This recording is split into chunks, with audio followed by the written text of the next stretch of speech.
The Andy Pollin Show. We got to go after this with everything we got, figuring they're going to come with everything they got. I'll start off by saying I'm bored, I'm broke, and I'm back. The Andy Pollin Show on ESPN 630 starts right now. And as they used to say in radio, and the hits just keep on coming.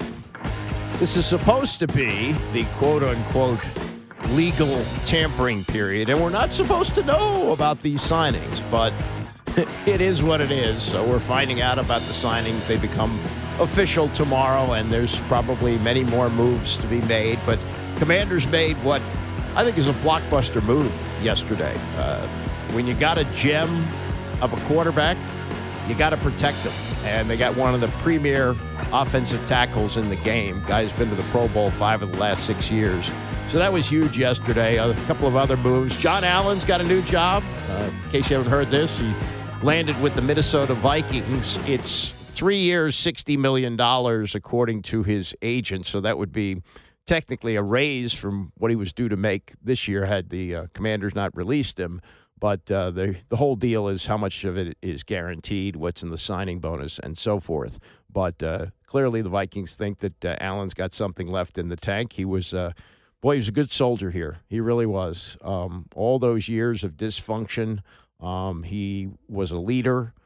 He was not critical of the organization. I can remember only once where he really lost his temper with how they played. But he is a guy who I'm sure will help the Vikings, and wish him nothing but the best. Chase Young, by the way. Chase Young signing a new contract to stay with the New Orleans Saints. And, you know, when you think about the Ron Rivera years, they were looking to base pretty much the whole team on the defensive line. That's where most of the money went, with Payne and Allen at the tackles, and then you bring in Chase Young as the number 2 pick of the draft, and just didn't work out. But, there's no such thing really as a true bust anymore. Not that Chase Young is a bust, but he didn't live up to his drafting as the number 2 pick of the draft, yet he's having a very successful career, and a young man at the age of, 25 years old, has a contract which is going to be, very good for him and good for his family. And he can probably, if he, gets to the level of being a consistent Pro Bowl player at this age, can sign another contract and make a whole lot more money. The money's just insane. I mean, it's just crazy. I probably told you these stories over the years, but I remember when Tim Legler was playing for the Wizards, or they were about to become the Wizards after being the Bullets, and he had made a name for himself by winning the three-point shooting contest. And that year or the year after, I forget what it was, but he hurt his knee, tore his ACL. But they wanted to reward him for being a good player and a good person in the organization. And he was, in his day, an outstanding shooter, one of the best three-point shooters in the league. And I remember we were doing radio. It was when he was transitioning, filling in on Tony's show. And he had signed a contract, I think it was 2 years at $1.2 million a year. And I said to him, that's about what Kareem Abdul-Jabbar made in his heyday with the Lakers. And he says, yeah, it's a good time to be playing in the NBA. And now it's even better, of course. But the money just keeps on going up and up and up. And you don't even really – it's hard to even pay attention to it anymore. So you hear 3 years, $60 million. Yeah, fine. Okay. I mean, can you imagine that you've been fired from a job and you get another job where they expect you just to live up to the performance that you had at the old one, and you get what is a $5 billion a year raise and more security, more guaranteed money, all that stuff? Great. Good for him. Good for him for getting that. All right, the big move yesterday by the Commanders was that they made a deal with Houston, and it's a boatload of draft picks to give up for a guy who's turning 31 years old. They will send Houston their third and seventh rounders this year, plus their second and fourth round picks next year. They get back a fourth rounder for this year. So a lot of draft capital has been spent by Adam Peters. That's not to say that, he could trade back in and get more picks. I think he wants to take some more swings, and I believe it's like 4 picks left for this year's draft. I think they'll get some more as they go along. But you also have to look at his global view of the draft and judge it in that way. looks to me, where he's dealing off all these picks, including the ones that they dealt for Marshawn Lattimore and Deebo Samuel, that he's looking at the next two drafts and he's not blown away by them. And, those are the people who really succeed. It's not the ones who see the now. It's the ones who see the future. And he's looking at what's coming out of college over the next 2 years and saying, not sure. And you got to remember this. Because of COVID, a lot of talent backed up in college football. They gave everybody an extra year because of 2020, where some schools played as few as like 3 or 4 games. And they said, well, this won't count. This won't count against your eligibility. So that's running out. And I think he's looking at it now like, okay, we haven't seen many 5-year players come out. Like, for example, if Jaden Daniels wasn't given that extra year, he would have had to come out in 2023. And in 2023, as Mel Kiper told us, he was projected to be maybe a 4th-round pick. And Daniel's mother called him and said, what should he do? And Mel said, well, I would advise him to stay for another year. And it worked out in an incredible way, both for him and for the Commanders. So I think what that could be, this is just speculation on my part, but I think that might be part of the thinking there.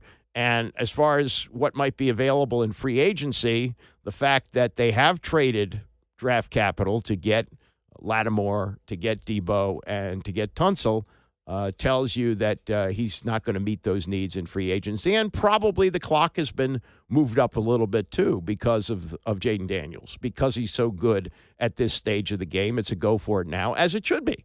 Because Daniels does not do a lot of money under his rookie contract for the next 2 years. I think it's like $6.5 million. So, yeah, that's what you do, and good for him for doing that. As far as what the pundits are saying about this deal and what Laramey Tunsil, my son's name is Jeremy. I wouldn't name him Laramey. Laramey Tunsil means to the team. This was Louis Riddick and Dan Orlovsky yesterday on ESPN.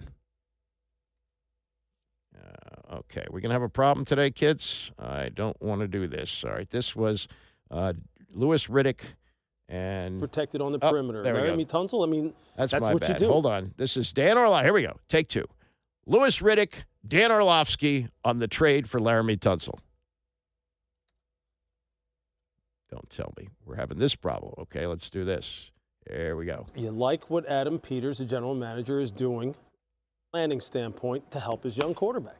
He's saying, look, we want to make sure that we're dominant on the offensive line. We want to make sure he's protected on the perimeter. Laramey Tunsil, I mean, that's what you do. You upgraded at left tackle now. Now what else do you do? You've got to get him a home run threat at running back, someone who is a guy who provides juice. And there's a bunch of guys in the draft. I'm telling you, they're going to get one. They're going to get somebody who can hit home runs. Get him more help on the perimeter. Look, Deebo's already there. That's great. Terry McLaurin's there. That's great. Get him another one. This offense is rolling. This team is rolling. I love fundamentally how they're building it. Fantastic move by Washington. I'm very confused by Houston right now with this. Weird. Because the one thing that went poorly for them last year was their offensive line. They're trading away their best offensive linemen. So you're taking what was your weakness last year and making it weaker. And that's my concern. I love it for Washington. But if you're C.J. Stroud and you're going into year 3 and you got your butt kicked last year by pressure, I'm very confused by this move by Houston. Yeah, it does seem like an odd move, unless there's concern about Tunsil. But I would say this, the way they've pretty much decriminalized marijuana in the NFL, I don't think it's anything to worry about. You remember when he came out of Ole Miss in 2016, a picture of him with a gas mask with a bong attached to it surfaced. He said that his Instagram account was hacked, but he fell all the way from projected number 1. I mean, that's how good of an offensive tackle he is. Coming out of college, he's projected to be number one, falls to 13 to Miami, has a couple of decent seasons there. They trade him to Houston, and 5 of the last 6 years he's been in the Pro Bowl. And I think that the whole marijuana thing, where we had Trent Williams here, and he did have, I think, 2 suspensions when he was playing. Clearly, that's worked for him because he's gone to the Hall of Fame. He's one of the best left tackles ever to play the game. And if Tunsil works out now, it's 2 years left on his contract. He's turning 31 before the season starts. Who knows? But I think this is all part of the go for it now, and I would give that a thumbs up all around. The other big move made yesterday was that they made a free agent signing, and it's to basically replace Jonathan Allen, who now has signed with Minnesota, and they get Kinlaw. They get a defensive tackle from the Jets, and he is a guy who they think Javon Kinlaw can fill that spot. Younger age, 27 years old. He was once a number 1 first-round draft pick made by San Francisco when Adam Peters was there, so there's familiarity with him. And he has agreed to a contract which, per year pretty much works out what they were going to pay Jonathan Allen. 3 years, $45 million, $30 million guaranteed. Chris Sims of Pro Football Talk discussing it yesterday. Likes the player, not necessarily the money. This was one of the first ones where I went, what? Like, are you messing with me? That's how much they gave him? I was a little surprised. That would be right up there with the J.C. Horn one a little bit to go, hey, I understand, like, great athletes that are 315 pounds that can get off the ball and create a little havoc or at a premium, right? But Javon Kinlaw, to his years in San Francisco, what he did with the Jets, I don't think is – at least in my mind, hasn't justified that yet. I don't look at it. But as we're seeing with a lot of these here, it's a little bit about history and knowledge sometimes, okay? And yeah, Adam Peters goes over from San Francisco. There you go, right? Connect the dots for me. Was part of the now the GM of the Commanders. Right. They had coaches with the Jets that were also in San Francisco, so I'm sure he's heard about Kinlaw and everything he needs to know there, right? Dan Quinn runs the similar scheme to what the Jets just ran and, of course, what the 49ers ran. So he's planning on going – he's seeing it going, wait, I like the tools of this guy. I think I can unleash something. And then add that to, hey, he knows our scheme. When Jonathan Allen's not here anymore, we're kind of desperate at that position. We need somebody that can cause some havoc and create some plays for us on that side of the ball. So they go with Kinlaw. And again, I'm not going to be mad at that. He's a good player, but am I a little surprised by the amount of money? Yeah, I am a little Well, it didn't work out in San Francisco because they traded who? DeForest Buckner? They traded DeForest Buckner. They got Kinlaw him, then they signed Javon Hargrave, right? Because it just didn't work out. He had a good year with the Jets this year, but I did not think it was going to get $30 million guaranteed type of year. Did have a career-high 4.5 sacks with the Jets last season. Started all 17 games, so was available. That was big, and, right. Had maybe his best year, even if it was a disappointment from a former 14th overall pick. Yeah, and part of the reason it didn't work out in San Francisco was 3 of those 4 years he was hurt. He missed a lot of time. So he's played full seasons the last 2 years, 27 years old. And, yeah, it's a lot of money to invest in him, but they have money. They have money under the cap. And, again, I think this is Adam Peters looking at the whole big picture and seeing what else is going to be out there in free agency and also in the draft. And sometimes you have to overpay for a player to fill a need, and they do have a need now with them making the decision to move on from Jonathan Allen, who's now with the Vikings. As far as the quarterback carousel goes, it's getting interesting for the Steelers because they're running out of people here. Russell Wilson is now signed with the Miami Dolphins, which leaves Aaron Rodgers as the top quarterback available. I don't know if that's going to be a good marriage. Mike Tomlin, Aaron Rodgers, they don't seem like, good bedfellows, but who knows? Who knows what may happen? And if you're the Steelers and looking to remain competitive, he may give you the best chance. It's not often that you can get a Hall of Fame quarterback available in free agency. Look, the Jets were bad last year, but he wasn't terrible. He wasn't awful. And so, maybe there could be a meeting of the minds there. And one thing about Rodgers, he's manipulative, but he's smart.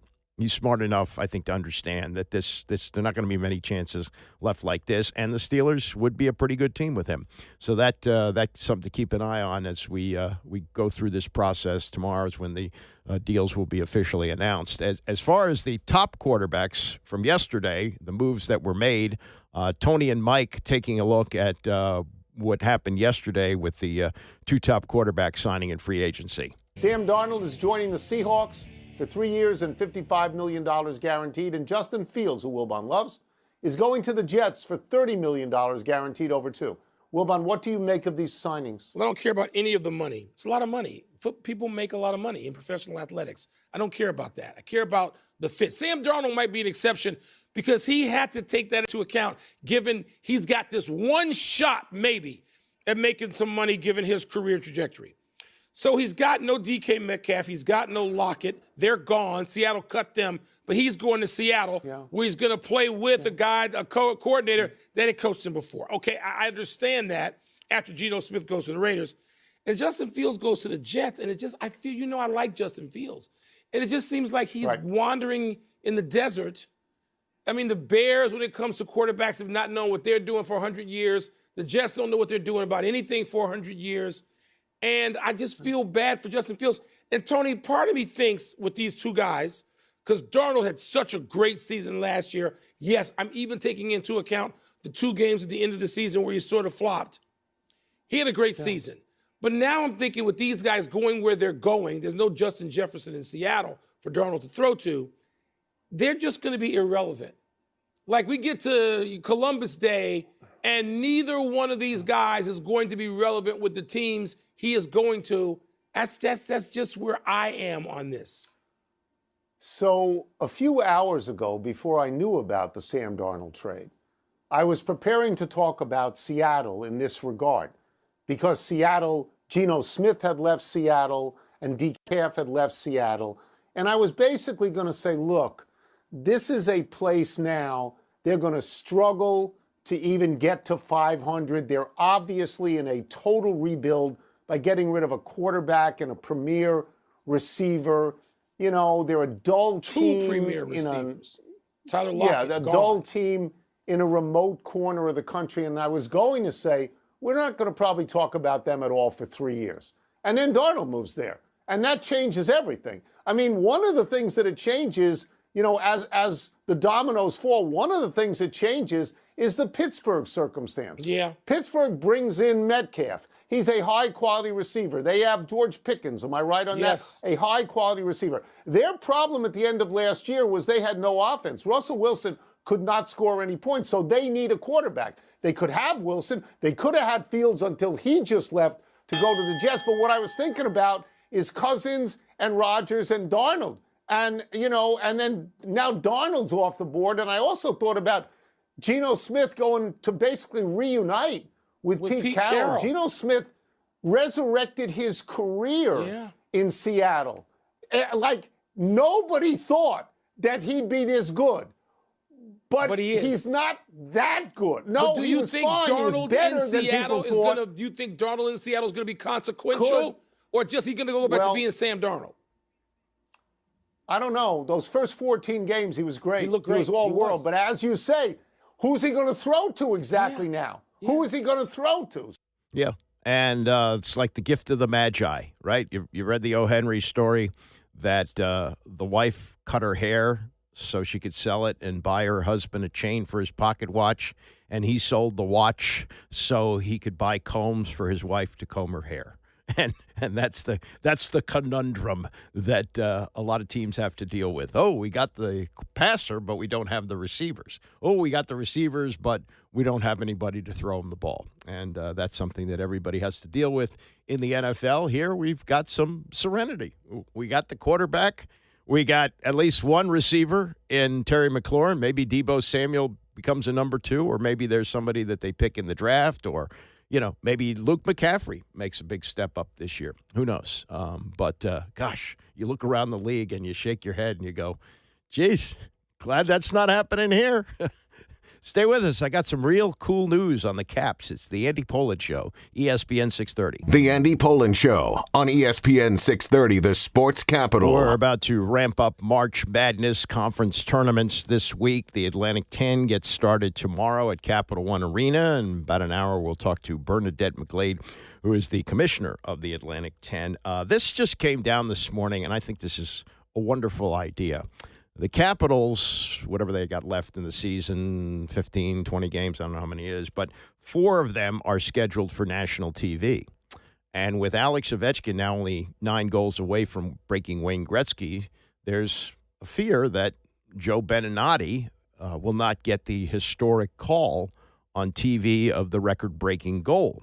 And Craig Laughlin, everybody's hoping that he gets back as soon as he can. He had heart surgery a few weeks ago, and there was a question whether he'll make it back this year or not. But everything I've seen so far is he's making a nice recovery. So it'd be great if he makes it back. But Alan May is doing a fine job for them. But the Monumental Sports Network, which carries the game, announced an agreement today with the NHL that they will produce local games when the Caps are on national TV. So if they're on TNT and Kenny Albert's calling the game, Joe Beninati will still be allowed to do it on Monumental. So I think that's a wonderful thing.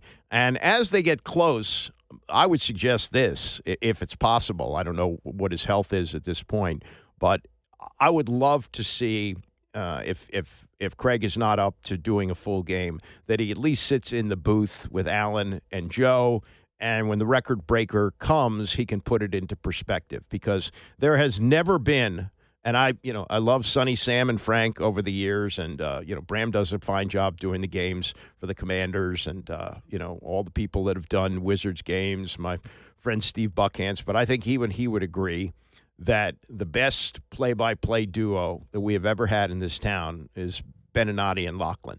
And Craig, get back as soon as you can, and Joe, keep doing what you're doing. But that's a nice thing. That's a nice thing that they were able to work that out and do the games. All right, let's get back to football here. And you want to be blown away with something? Listen to Mike Florio of Pro Football Talk, as he was on yesterday on the Rich Eisen Show, tell you who might wind up. Okay, this is the state of quarterbacking in the NFL. There ain't enough to go around. So the Cleveland Browns are, they've had a mess of a situation, the Deshaun Watson deal, and they've restructured it. Watson probably not going to play for them again, and maybe never play in the NFL again. He had a torn Achilles, and he tore it again, so it's unlikely he's going to play this season. So listen to who Florio says may wind up as the Browns quarterback this year. And the name I heard for the Browns, and I'm sorry in advance, Cleveland fans, is Carson Wentz. Keep an eye on Carson Wentz to the Browns.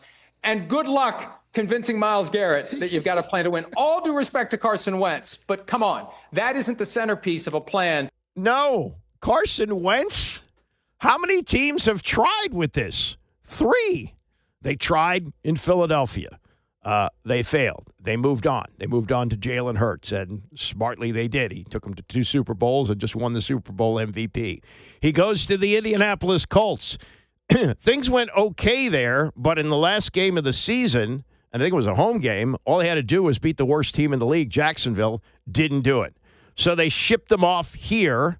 Ron Rivera spent the whole offseason trying to convince everybody, oh, no, he's not a bad guy, and he's going to be back, and he had tough circumstances in Indianapolis, and Dan Snyder went before the gambling board to get casino gambling into the stadium and said, we got ourselves a quarterback. Carson Wentz, bust here.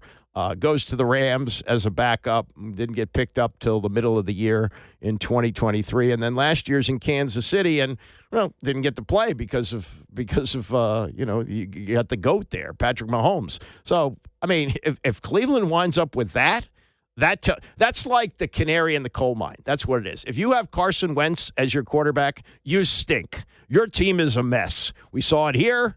We saw it to some extent in Indianapolis, and maybe now we'll see it in Cleveland. It is a mess. More from Florio, and speaking of mess, he is not in favor at all of the money that was given to Myles Garrett. Now, you got to look at this deal from a Washington standpoint. Yeah, it would have been great if they could have made a deal for Garrett, and they had the cap room to sign him and work out the extension. But also, he doesn't wind up in Philadelphia, so there's that. So it's sort of an offense-defense type of move. But as far as Cleveland, well, Florio says the Cleveland Browns are the Cleveland Browniest team in the league when you make this kind of a financial deal. I think the Browns have a very bad habit of attempting to solve problems by throwing money at them. And I don't think that that's a good long-term strategy. Go back to 3 years ago when the Texans approved 4 teams to negotiate directly with Deshaun Watson, the Panthers, Falcons, Saints, and Browns. The Browns were the first team out. They got the shoulder tap first from Deshaun Watson. So what did they do? They rehuddled, refocused, and they made him an offer he couldn't refuse. He still didn't want to go there, but he took the money. And I think that created a poisonous relationship from the get-go. It also helps that he hasn't played well. Fast forward to recently. Gerritt wants out. He's made it clear he wants out. I mean, unless this was all some part of a grift to get more money for Myles Garrett, and that's not impossible, but if he truly wanted out and the Browns say, we're not trading you, oh, by the way, here's a giant pile of money, and he says, well, I can't say no to that, how's he going to feel if the Browns stink this year? How's he going to feel if the Browns stink next year when he otherwise would have been closing in on free agency? I don't think this solves anything long term unless they really do turn it around. He's still going to remember once the checks are cashed and he moves on a year or two into this new deal, if he still has regrets about playing for the Browns, it's going to bubble up. And in the interim, you got one of your key leaders, centerpiece of the team, that deep down doesn't want to be there. I don't know that that's good for the Browns. Yeah. I mean, I guess over the weekend, there must have been a moment where the Jimmy Haslam's door opened up again to a vault, and then I'm just wondering what led to that. Just a decision for the Browns to say, let's make one last run at it, and then top Max. You can't even say top Max Crosby's deal. They blew it out the door, and that's now a second time Jimmy Haslam has reset a market for the rest of his members to figure out how to deal with the aftermath of that. Mike, and think about this wrinkle too. They gave up 3 first-round picks plus multiple additional draft picks to get Watson. That's part of the cost of that deal that doesn't get discussed very much. What could they have gotten for Garrett? They necessarily gave that up by dumping the money into Garrett now. Whatever they could have gotten via trade, that's gone. And who knows if they even explored it. There were never any reports that they were, but they could have. So it's not just a one-way decision for the Browns to dig deep and throw enough money at the problem to at least solve it in the short term. They gave up whatever they could have gotten in the form of young players, cheap players who can form the nucleus of a long-term team, because unless the Browns know something we don't, they're not going to contend in the remaining years of Myles Garrett's prime. And I think there's going to be regret, maybe both ways. They'll never admit it. They've never admitted any Deshaun Watson regret. They won't admit any regret on keeping Myles Garrett with this giant payday. But this is what dysfunctional teams do. And what the Browns do when there's a problem, they think they can throw enough money at it to solve it. And I just don't think that's a smart way to maintain and build a long-term contender. Wow. Where have we seen that before? A team thinks it can solve its problems by throwing money at it. Yeah. Albert Hainsworth, here's $100 million. There was a time, this was back in, I guess, the early days of Dan Snyder's ownership, back in the early 2000s, where you would get a player who would come to town. This is seriously, come to town as a free agent looking for $10 million. They'd give him 13. Snyder thought he was winning by spending more money. The classic case was Adam Archuleta. Adam Archuleta had played with St. Louis, and he was a pretty good safety. Lovie Smith was his defensive coordinator. Lovie Smith goes to Chicago to become the head coach there. He later took the Bears to the Super Bowl. And he knew that, he wanted Archuleta. Archuleta wanted to be with Lovie Smith. That was a good relationship. So the agent for Archuleta says, yeah, I know you want to go to Chicago and sign with them, but they're going to offer you $6 million. Just take a visit with Washington. Archuleta goes to Washington. Again, Chicago's offering $6 million. Snyder pays him $10 million. He was so bad, they couldn't even put him on the field. He became the punt protector. It was just ridiculous. So the Browns have taken the torch and now hold that distinction as the stupidest spending team in the NFL. And that brings us back to Myles Garrett, who, had said it was not about the money until it became about the money. And he is now the highest paid non-quarterback in NFL history. Judy Battista covers the NFL for the NFL Network. She was on the Dan Patrick Show yesterday to explain how this happened after it wasn't supposed to happen. I don't think they ever even entertained the idea of trading Myles Garrett. Listen, so much has gone wrong for that team. Obviously, the Deshaun Watson deal was just a catastrophe. You can't trade your best player. I mean, he's not just their best player. This is a Hall of Fame caliber player. Yeah. He's arguably the best defensive player in the league every year. You just can't trade that guy. And if you're going to give your fans anything to hang on to, you can't trade that guy. So unless somebody came to them with, we'll give you 4 number ones, which I don't think anybody was doing, they just couldn't entertain anything. And if we take them at their word, and I think we can, because they were saying the same things to teams that they were saying to reporters, they were never trading him. Is it irresponsible, though, of them that, yes, this guy is going, Cleveland to Canton, but maybe there's a stop in between with Detroit or Washington or whoever. Maybe somebody overpays to make you a bet. If I'm a Cleveland Browns fan, it's nice that I'm going to see him in uniform, but are we any better by having him in uniform instead of trying to get something else to kind of restart this franchise? I saw a lot of that online yesterday when the deal happened. A lot of fans saying, shouldn't we have gotten the haul of draft picks? Draft picks are gambles, right? You don't know how they're going to pan out. You do know what this guy is going to do, right? He's going to sack the quarterback 15 times a season at least. He is going to give you a chance to win. I think part of what kept him in Cleveland, aside from the pile of money, is they sold him on the idea that they have a plan to be back, right? They were in the playoffs only a couple of years ago. We're not, the roster is not completely barren. This is what we're going to do at quarterback. And I think as those things come to light, maybe the decision will make a little bit more sense.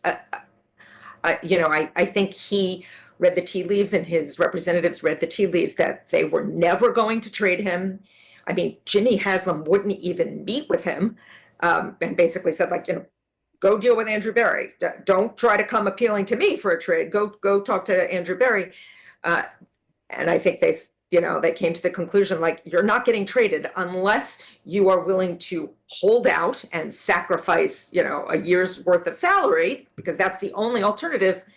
You need to come to grips with the fact that you're not getting traded. So make the best deal you can and try to figure out how you can be happy here. Well, one thing that he has, and I think this is a key part of this negotiation, he's got a no-trade clause in the contract, which means that if it ever does get to the point where he's going to be traded, and I don't know all the machinations of the salary cap, so you're going to have a lot of dead money if you were going to do that, but maybe at some point it gets to where you have to deal him, and you could deal him even at the trade deadline during his season and get a boatload of draft picks. I mean, there's a lot of things that you can do. So I think while it looks like, he caved in, he said he was not going to play for the Browns anymore, it wasn't about the money, he got a hell of a lot of money, got a lot of lifetime security for his family and the families that come after him, and also, I think that a big piece of this is the no-trade clause. So when it comes time to make a deal, he'll have the veto power on any deal that they want to make, and I think that's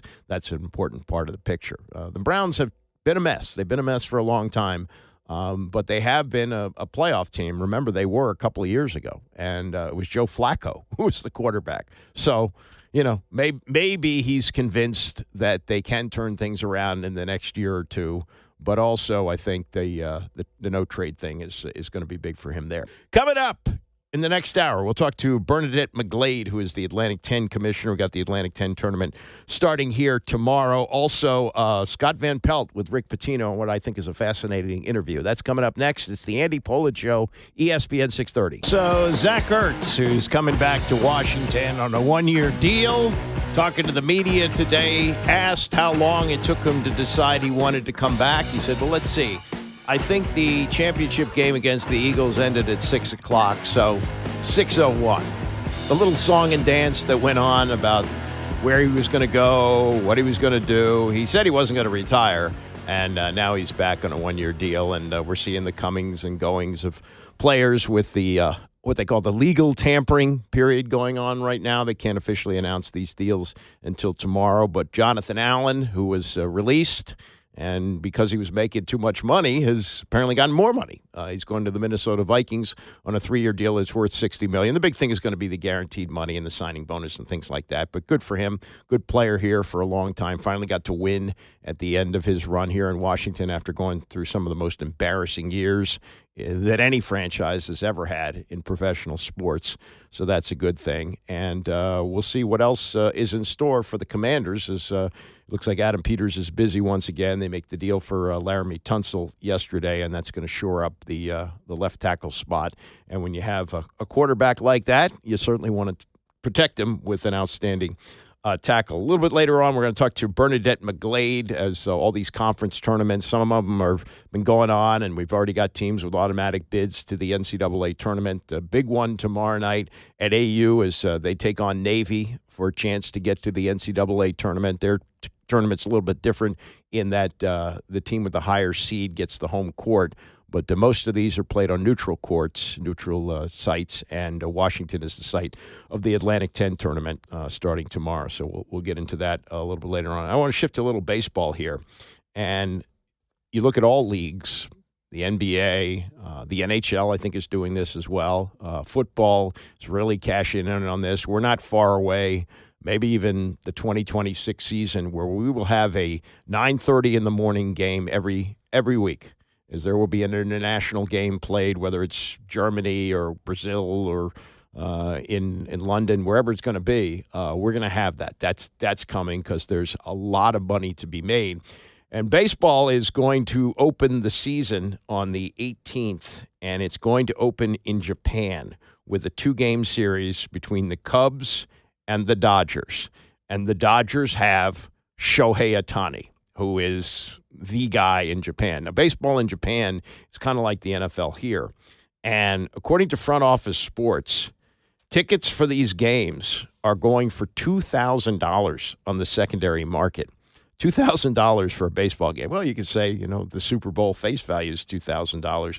But according to Major League Baseball, a total of 22 major global and Japanese domestic brands are partnering with the league. The sponsors range from commercial airlines, convenience stores, and technology providers to payment processors and resorts. So this is going to be a big cash haul for not just the Dodgers, who have this international star, and that's why they can afford to give him a $700 million contract, but also for baseball. This is where money is going to come from all other sports, and it's just amazing where things are going. And man, to think that people are paying $2,000 to go to a game.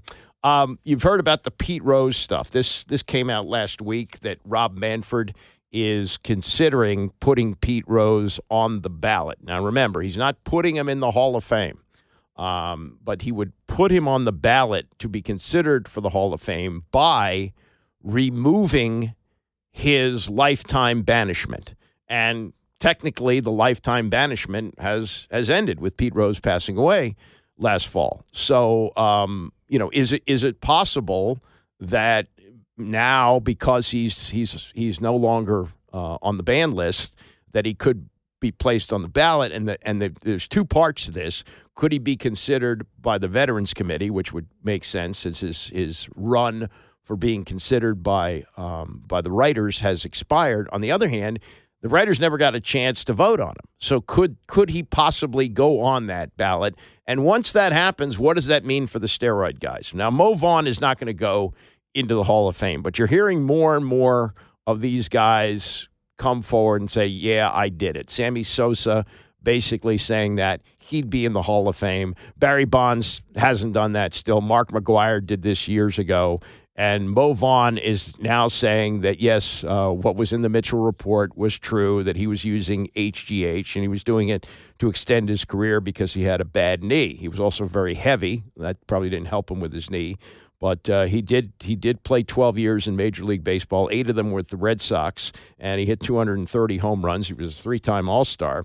but started having knee trouble when he signed with the Angels and wound up finishing up his career in 2003 with the Mets. Now, they didn't start testing for HGH until 2005, but he's admitted now that he made purchases to buy the HGH. He didn't use steroids, apparently, because he didn't like the big needle. The smaller needles injected the HGH. But it could be moving in a direction that guys like Bonds and Clemens will get another turn at being considered for the Hall of Fame. That's going to drive away some voters. Some voters said, I don't want any part of this, but one of the great baseball historians that we've ever had, Tim Kirchin, says he would vote for them. He says, I don't know what everybody was using. So based on what they did in the game, those are Hall of Fame numbers. He puts them in. And he understands that people may not agree with him, but that's where he stands on this. So you haven't heard this. Gerritt Cole of the Yankees, who started games 1 and 5 in the World Series, and has won a Cy Young 2023, and is going to make $36 million not to pitch this year. He's going to need the Tommy John surgery. Going to miss the entire year. In their run to the World Series, Cole had a 2.17 ERA, 5 postseason starts. He was everything you'd want in an ace. And yet, they're not going to have him at all. And this is the state of pitching in Major League Baseball. And this yesterday was something that Tony and Mike tackled on PTI as Gerritt Cole looks like he's going to be out for the year. You hate to hear this. I mean, you're talking about an ace. You're talking about a stalwart who knows about postseason pitching, a stud, as we used to say. Yeah. And yet the Yankees have so many injuries now with Heel out as well. The Yankees, they could probably have the first opening day bullpen day where just, April 4th, they tried out in the Yankee Stadium 5 relievers who pitch, an inning and 2/3. I don't know where it leaves them. It leaves them where every staff seems to be, which is everybody seems to have Tommy John or, a partial Tommy John or a second Tommy John. And then my eyes roll when I hear it, but you don't want to see a pitcher of this consequence this late in his career dealing with Tommy John surgery. The Yankees have enough money. I'm not going to hold the GoFundMe for the Yankees. They'll figure out a way to get around it. They'll spend some money. They'll fleece somebody in a trade. They'll get over it. But I hate to see Gerritt Cole in this situation. Yeah, I agree with that. I do. And I've used this word before. The amount of pitchers that go out, it's a plague in Major League Baseball. It is. A plague. It is. The chasing of speed and spin wipes out pitchers in the way that butterflies and bees are wiped out. I mean, it's really awful. In terms of the Yankees, the last time I looked, they had Aaron Judge, right? And they have Paul Goldschmidt, right? And they have Cody Bellinger. So you don't have to, as you say, you don't have to do a GoFundMe for them. And we're talking about a long season. People get hurt at various points. It's 162 games. And by the way, for people who aren't aware, it isn't starting. It isn't starting for almost another 3 weeks. Right. So let's not go crazy. And in terms of pitchers and pitching staffs, Mike, the Los Angeles Dodgers last year, there was a period of time when they had lost 4 or 5 starters. Yeah. They ended up winning the World Series. So, this is part of what happens in baseball. There's an ebb and flow to your staff, but it is when you step back from it and you see how many pitchers are out all the time. It's amazing. And it's awful. It's awful. Yeah, it's not what was intended when pitching was invented. But that's the state of the game now, and it has to do with throwing rather than pitching. I would say Gerritt Cole knows how to pitch, but the issue would be that when you pitch like that, you wind up with injuries. And I guess it's part of the cost of doing business now. You have to realize when you sign these monster deals, and the deal that he signed with the Yankees was like $324 million. It was a 9-year, $324 million deal. So you still got 3 years to go after this. But I guess when you sign those contracts, you got to realize you may not have a guy for a year or two of it. It's just, I guess, the way things work in baseball. I just saw this before we get to the Rick Pitino conversation with Scott Van Pelt last night. Alex Ovechkin gave an interview with the Sport Express. So I'm not sure where this is. This might be in Russia, but he's saying that he does not plan to sign another contract after next season. He's going to play this season, obviously. They got 18 games to go, and then he's under contract for next year. So he will likely break the record over these last 18. Though it's a goal every other game. That's no certainty on that. And then we'll play next year, whether he breaks the record or not this year.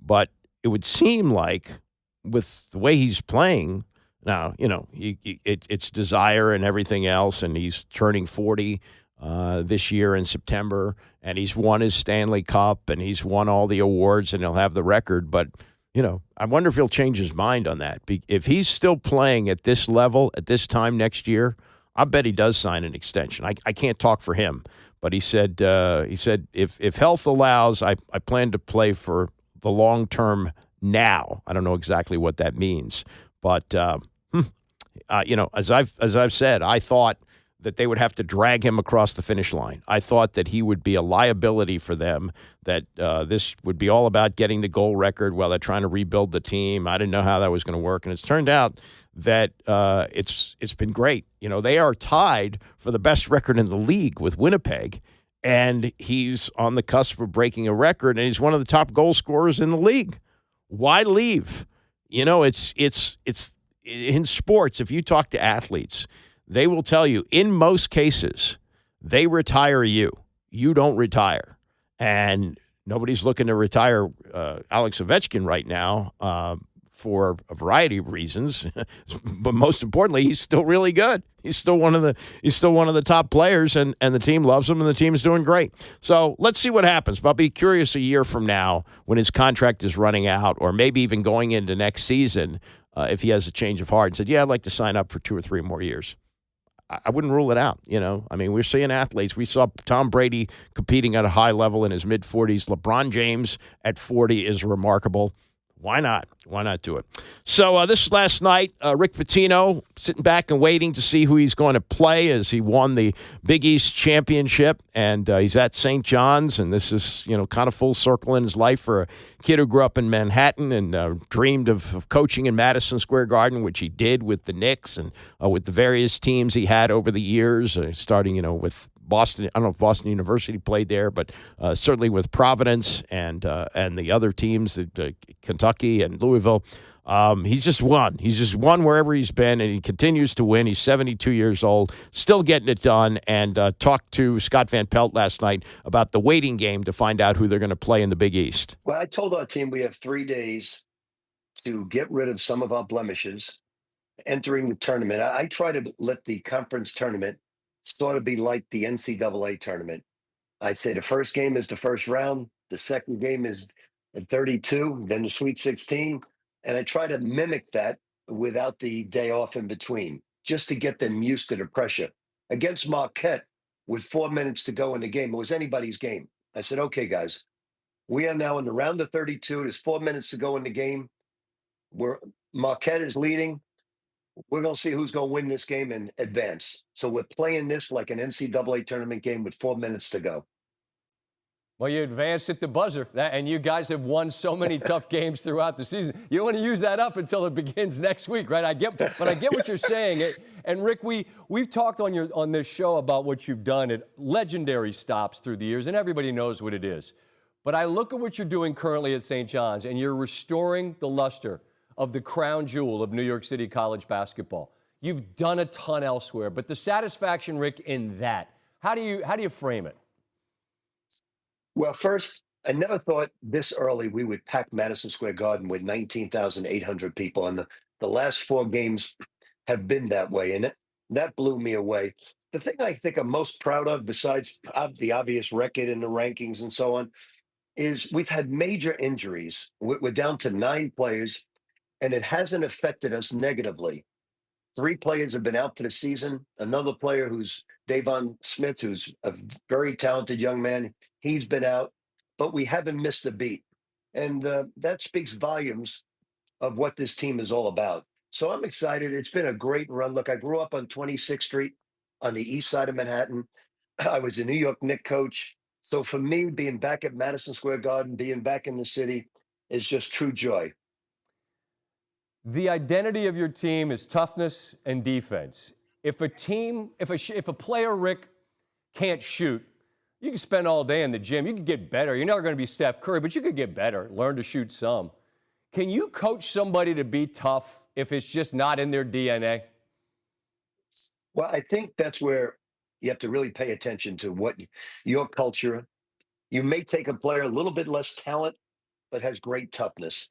So you have to really fit, especially this is all free agency today. All the players are getting paid, and you really have to do your homework on this. So it's, for instance, this year we're losing 3 terrific senior players, and maybe junior RJ will leave as well, RJ Luis, who was the MVP of the league.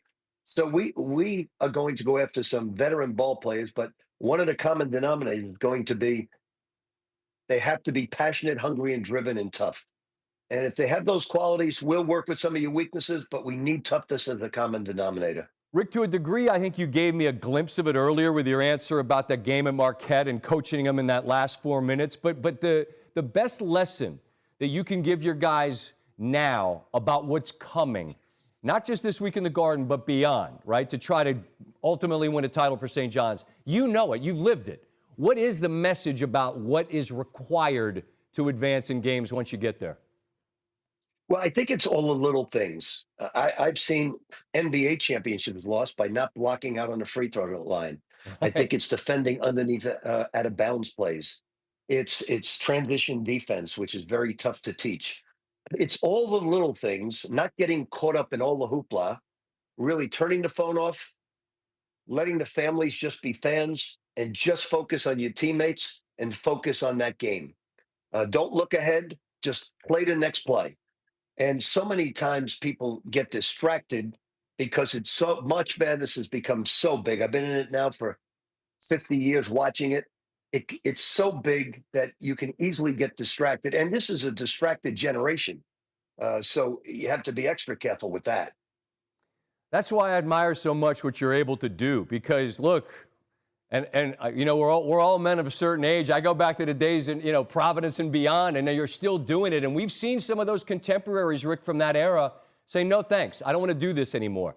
And there's an assistant of yours, not the one at my alma mater, but a former assistant of yours who told me you got to adapt or die. You've managed to adapt in this era, this modern era, and connect with these guys. What's the secret for you in being able to coach in 2025?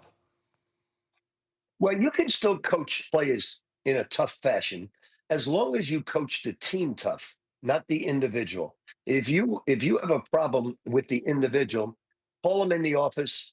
It'll be no problem at all. You can coach him at that point in the office, and he will take the coaching, the criticism, whatever you have to give him. But in front of the group, don't personalize it. Coach the team. Coach the situation, coach the team, teach all 13 players about the mistake that one player was just made so it's not repeated again. So the players are great today, but you're just very distracted, and you've got to cut out the distractions in their life, get them to focus, but they're great kids. I really enjoy them.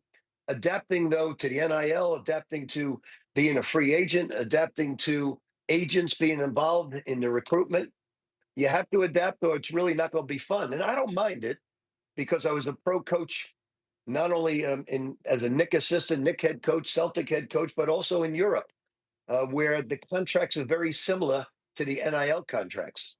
That's a different discussion for a different time. I think there's a couple of things that could happen that would make the thing a whole lot better. But for right now, let's focus on the tournament. And I just want to close with this, Rick. You've done it all. There's nothing left to do. But to do it with this group at this stage of the career, the joy that is part of this journey, how do you best describe this? Where you are sitting right now in the kitchen, knowing what's coming. I think I enjoy March Madness so much. I enjoy the Big East tournament at Madison Square Garden. I watch every game. I've been watching every game on TV thinking we may play them, trying to get an early scout. That's the fun part about it, is the preparation, the scouting, what goes into it. I've lost in the first round. Been to the Sweet 16, been to Elite Eights, been to 7 Final Fours. I know you can lose the opening game at the buzzer. So you just take it possession by possession, hoping that you'll survive in advance. And it's just so much fun to be part of it. I'm glad I'm back in it. Amen, man. I often say, Rick, one shining moment happens to two teams, right? A lot of times we'll focus on the joy, but somebody's season comes to an end, too. So may yours continue deep into the night or to San Antonio or wherever. I appreciate you taking a minute, man. It's been fun to watch your team play. Well, thanks for having me so much. Enjoy your show I go to bed with you every night. I don't go to bed until I turn you off. I appreciate that. We put a lot of people to sleep, Rick, so if you can make it to the end, God bless you. I appreciate you, man. That's not the case. Thank you, Take Coach. care. See you, Rick. That's a T-shirt. I go to bed with you every night. I don't go to sleep until I turn you on. That's great. Way to go, Rick Pitino. And look, he's still doing it. Most of his coaching brethren are out. I think he got his start right out of school. Working for Jim Boeheim. He was 22 or 23 years old. And now, so it's 50 years and still doing it where, guys like Roy Williams and Mike Krzyzewski said enough is enough, and Jim Larinaga at midseason. And he even, he got his team to a Final Four by diving into the NIL and taking advantage of that. And then when it got down the road and it wasn't working out for him as well, he said, I'm out.